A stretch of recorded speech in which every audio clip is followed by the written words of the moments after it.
Salut, bienvenue sur Red Flag, votre nouvelle chaîne qui ne vit que pour la F1, qui ne parle que de F1. Aujourd'hui, on va s'éclater avec la dernière connerie de la FIA, la fin des essais libres.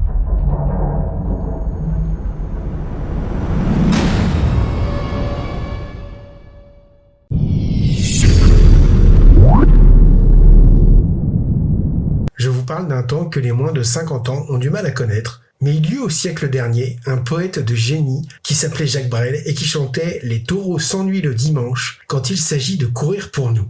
Aujourd'hui, les fans de F1 s'ennuient le dimanche quand Domenicali n'est pas là pour les faire rigoler. Stefano Domenicali, que la F1 a recruté comme successeur de Bernie Darcidius Ecclestone après qu'il se soit salement fait jeter de chez Ferrari, n'est pas homme à s'ennuyer le dimanche, les autres jours non plus. À chaque jour suffit sa peine, comme disait ma grand-mère, et à chaque jour une nouvelle connerie chez Domenicali. Au pays de Domenicali, comme dans tous les pays, on s'amuse, on pleure, on rit, il y a des méchants et des gentils.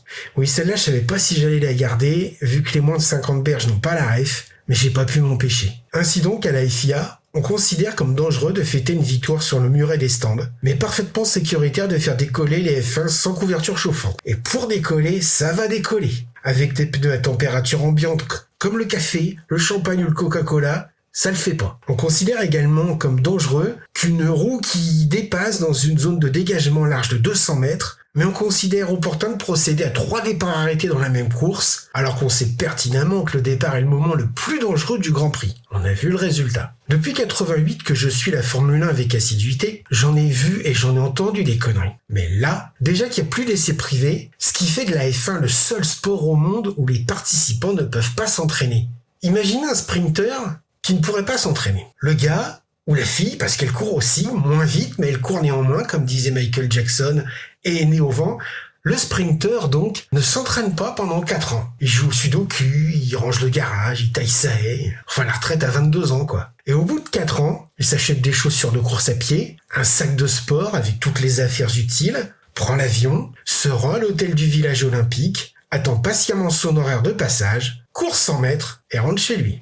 À l'instar de Colbert, ministre des Finances, qui mettait en garde Louis XIV contre les loisirs dispendieux, c'est dans un souci d'économie que la FIA a banni les essais privés. Depuis, les écuries ont investi des dizaines de millions dans des simulateurs, dont la corrélation avec la réalité de la piste reste à prouver, et les budgets ont triplé. Une belle économie donc. C'est dans la même continuité d'esprit que la F1 persiste et signe dans sa connerie hypocrite de prétendument faire réaliser de substantielles économies aux écuries. On va diminuer les essais libres. Tant qu'à faire, autant passer directement au qualif, sur un tour unique, et prendre le départ d'un Grand Prix de 3 tours, puisque les 525 premiers ne servent de toute façon à rien. Là où je ne comprends pas le raisonnement, outre que les géographes de la FIA sont des non-voyants et surtout des non-comprenants, c'est pourquoi il y a un Grand Prix de plus chaque année, des sprint races supplémentaires.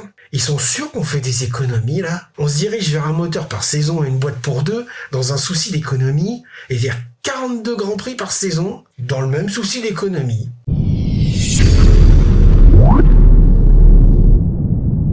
Mais en fait, les essais libres, ça sert à quoi ?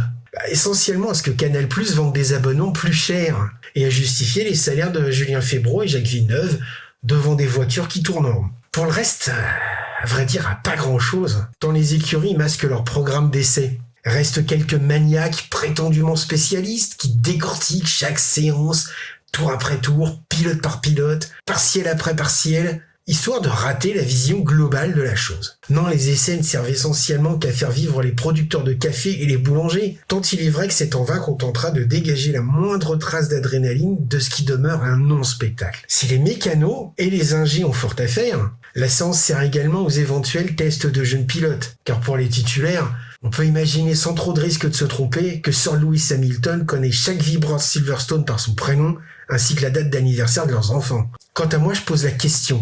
Depuis la disparition de Pascal Sevran et la déprogrammation du commissaire d'Eric, désormais devant quoi je vais faire ma sieste, moi ? Merci d'être resté jusqu'au bout, tendez votre pouce vers le ciel pour sauver Spartacus, et abonnez-vous afin de suivre prochainement les tribulations de notre nouvel ami Felipe Massa. En attendant, je vous laisse sur une citation latine, Arc Starpeia Capitoli Proxima.